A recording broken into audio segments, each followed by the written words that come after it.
Hi everyone, I just thought we'd give you a wee update on our week so far. We have been very busy over the past couple of days trying to tidy up our terraces and get them ready for a wood chipper to arrive in a couple of weeks' time, so we can chip all our rotten branches and our brambles and fern, everything we had cleared from our property, instead of burning it, so we can make some mulch and put it back on the land to put all the nutrients back into the soil. So as you can see, there's piles of branches that are thin enough to go to the mulcher but not quite thick enough to go to our wood burning stove. Piles of bramble and fern all over our property. Piles of wood that this particular pile we're gonna log tomorrow. We haven't got enough time for that today. We initially thought about burning everything, but then we thought it's better to put the mulch back onto the ground. We also require quite a lot of mulch for our wood chippings for our future veggie patches. So the plan is, once we have moved our tents upstairs onto our, or once we have the dome, hopefully we don't have to move the tents upstairs, and once the platform is built upstairs, that we remove our tents from their current place, and where they have been sitting over the past 3 or 4 months, the vegetation underneath should have been all dying off, the grass and stuff, and we want to cover everything in a thick layer of wood chipping and mulch to put nutrients back into the soil and to get the ground ready for planting in spring. So we found it's so much nicer to see all the trees now, like this beautiful, only tiny cork oak on our land, and to see all the olive trees now without the bramble in it. There's a lot of work still to be done, because we have not really, we've done a little bit of research, not a lot of research yet on the upcoming olive harvest, and we're quite aware that a lot of the trees will have to be pruned back quite rigorously. But we'll do some more research on that, and hopefully we can do that as well, and we'll manage that as well. So just coming back this way.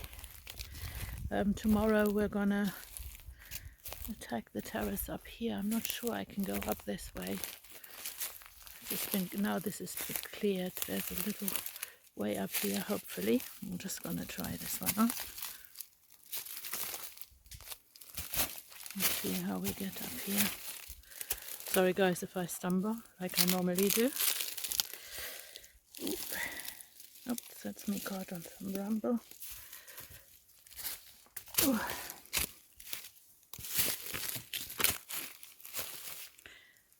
Coming up here, it's a bit wobbly, but up here is James. Hello, James. Ooh. Continuing to rake up fern and other debris that's on the ground, and plenty of our beloved bramble. Plenty of kindling. These metal frames we've discovered here recently are hopefully, once we've cleared everything up, you might be able to plant some passion fruit here, James. Yeah. That's the plan, isn't it? Or over there, because we both love passion fruit. So one night I went out there and I found loads of snails all over my, or all over our brassica. And we discovered that although we thought we were really clever when covering our ground in straw to retain the moisture, it was an ideal ground for snails and slugs to hide. So unbeknown to us, they were feasting on our cabbages. We only noticed that we noticed obviously that there was holes in the leaves, but we hadn't seen the culprit. So what we've done is I've done some research on several websites, and we have removed all the straw from our garden and have added sand around the cabbages. Let me just go in and show you. Around the brassica plants, like over there. Whoops. Over here. We've put netting over because we've discovered that our friend the butterfly likes to lay eggs over all our cabbage leaves. So to avoid that, we put netting up for the moment. And the rusty brown colored stuff you can see on our walkways is fern. You remember when we first came here and we cut back all the fern on our property? We raked some of that together, crunched it all up and put it on our walkways to prevent the snails from crawling across this.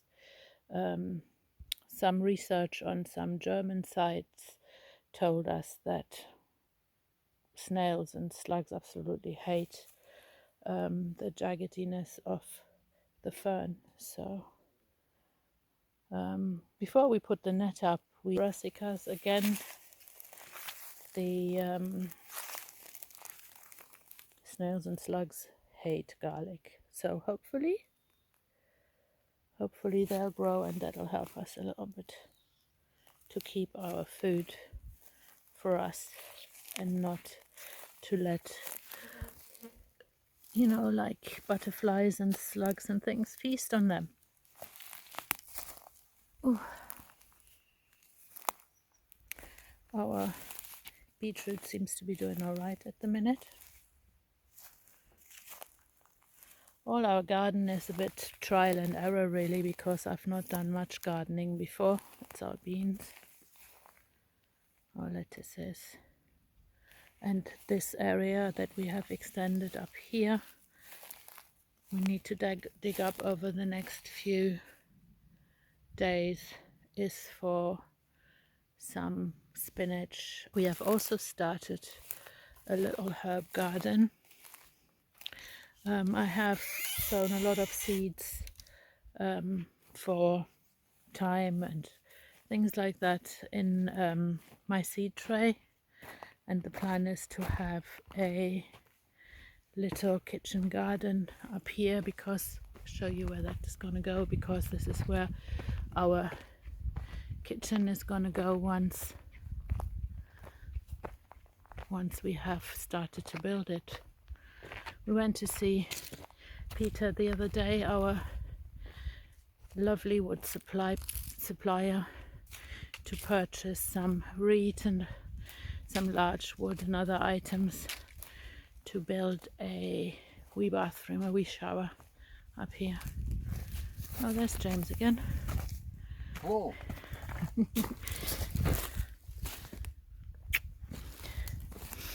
The other day, our lovely wood supplier to purchase some reed and some large wood and other items to build a wee bathroom, a wee shower up here. Oh, there's James again. Oh.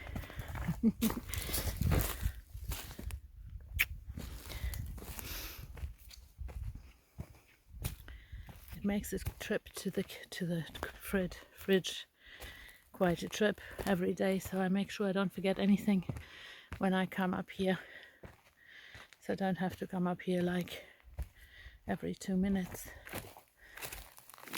So this area is right underneath our platform where the dome is going to go. It's going to be our kitchen and a bathroom area. We're going to go for an open kitchen, so the idea was to have a herb garden either here next to this house, or we stumble, or up here.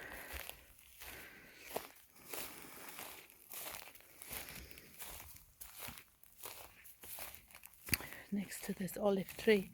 So we've got a new tree here. We've planted a grapefruit tree. I had a conversation the other day in the laundrette with Gabi, another girl I met there who's coming from a little town very close to where I grew up in Germany, and she had found a grapefruit tree on her property which was tiny and not doing very well, but it's doing amazingly now and bringing the most amazing grapefruit.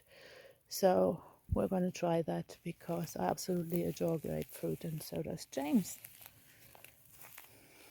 This was a dead stump of an olive tree that James has cut up the other day. The wood still needs to be put away, and we have some, I don't know if you guys can see,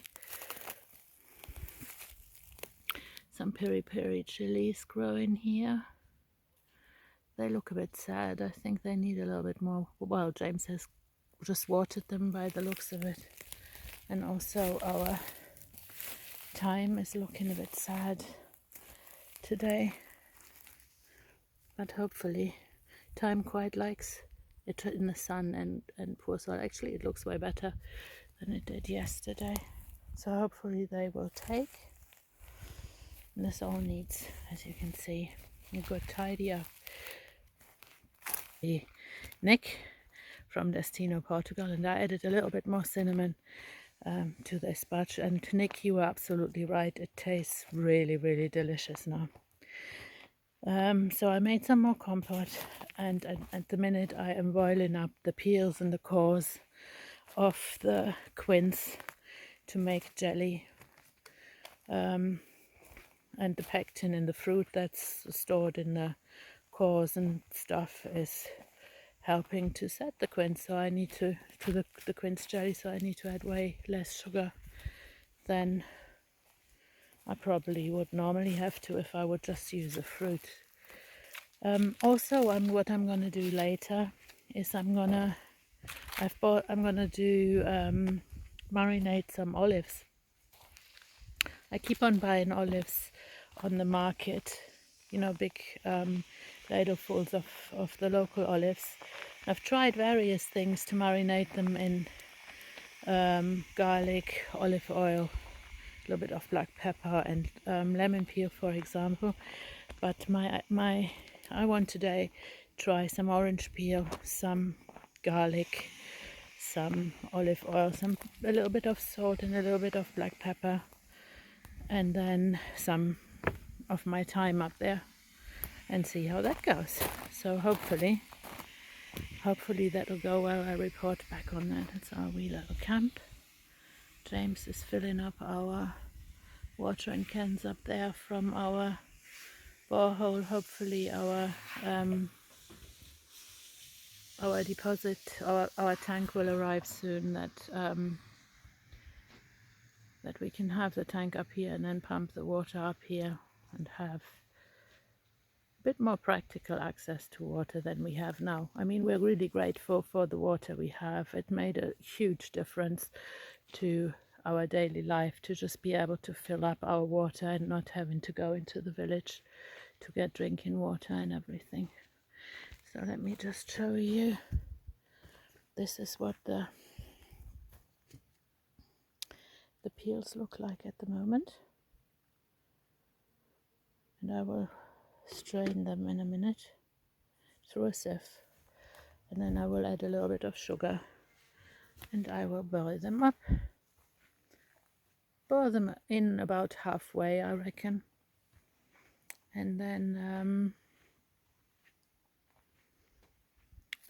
hopefully it'll turn out into nice jelly. So that's all from me for now. Thank you for watching. Bye. So we've cleared some more of our land today. And under one of the metal frames I showed you yesterday, we found this. So I'm intrigued at what it is. It looks as if it is made out of cork oak.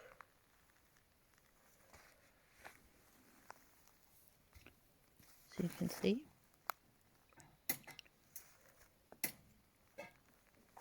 It's held together by a piece of metal around it, but it's got like a screw on the side that you can take out. Oh, it's like a tap almost. James had it out earlier, but someone needs to hold it.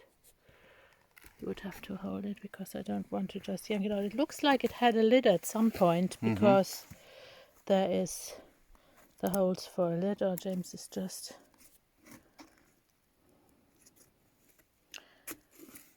pulling it out, pulling whatever it is out. It's pretty cool. Can you show me that again? Can you show that to our viewers? It's all made of cork. It's really light, out of cork. And I go around the back. And then there was one there. There's clearly some nailed together there. There seemed to be a tap, well, a kind of screw or something there where James like is. A wedge. Yeah, it's almost like a wedge. And then wedge. The back or the front, I don't know which one is which, looks like this.